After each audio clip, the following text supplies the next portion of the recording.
Семизсиңби? Ашыкча салмаң барбы? Демек бооруңдагы семирди. Жировой гепатоз май басты бооруңду. Бул өтө коркунучтуу. Эгер ушул тууралуу билгиңер келсе, кана каттагыла. Катталгыла жана каттагыла маек кызыктуу болот.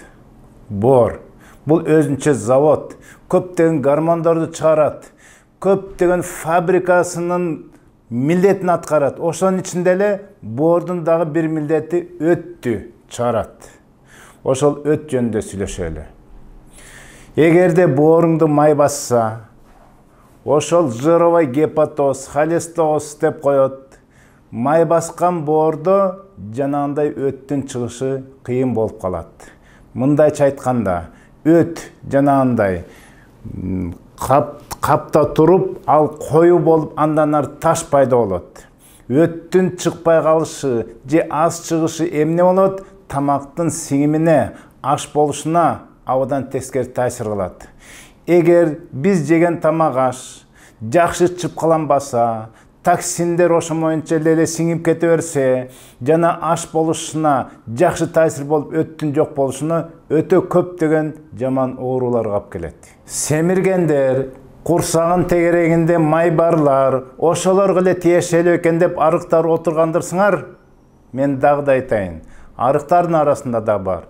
Жировой гепатоз арыктардын арасында көйүп атат. Эми алкоголизмдерди айтпай эле коеюн.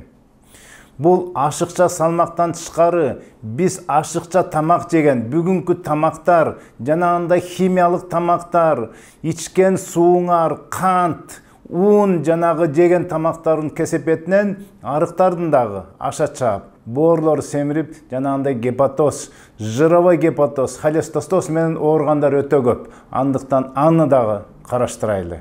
Эми жалпы боор ооруду, өт чыкпай калды. Эмнеге алып келет? Бул эң биринчи адам алсыз болуп калат. Күчү жок, бирдеке кылайын десе ишин алдыга жылдыра албайт, аягына чейин чыга албайт, шалдырай эле берет. Андан тышкары ушу ашказан тушу, өзгөчө ушу оң жак боор тушу ооруйт. Мындайча айтканда колика болот. Тамак жесе ичи көбөт, кекире берет, изжога болот. Дегеле көп оорулар, муун оорулар, полиартрит, артроз деген оорулар. Мындайча айтканда орусча жакшы түшүндүрүлөт, аутоиммунная болезнь.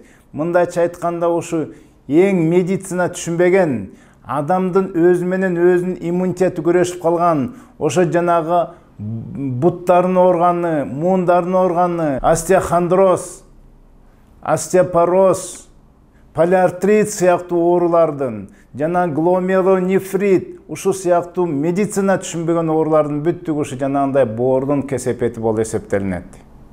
Жана көздүн алды шишмек болуп калат. Денеси кандайдыр бир саргайып кетет. Денесинин булчундары алсыз болуп кетет. Эгерде аны заңы коюланып кетет. Сарасы кандайдыр бир башка түстөгү, ак түстөгү бир заң болуп кетти. Сарасы ак түстө болуп, заңы бир карайып кетиши мүмкүн.